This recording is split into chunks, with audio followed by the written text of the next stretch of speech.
The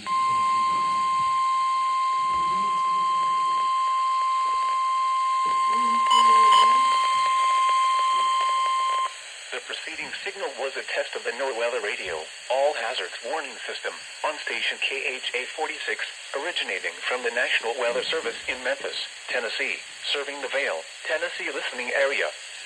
During potentially dangerous weather situations, specially designed receivers can be automatically activated to warn of an impending hazard. Tests of the signal are normally conducted by the National Weather Service, each Wednesday between 11 a.m. and noon. If there is a threat of severe weather, the test is postponed to the next day, weather permitting.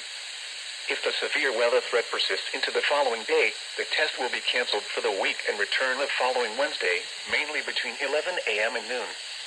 Reception of this broadcast, and especially the warning alarm, will vary at any given location.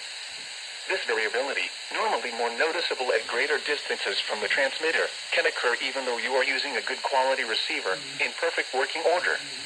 To provide the most consistent and reliable warning service possible, the warning alarm will be sounded on KHA-46 Vale, only for warnings in selected watches affecting the following counties: in Tennessee, Benton, Carroll, Henry, Houston, Humphreys, Stewart, and Weakley. And in Kentucky, Callaway. To learn additional features about NOAA Weather Radio, including specific area message encoding, visit the NOAA Weather Radio website at weather.gov/NWR.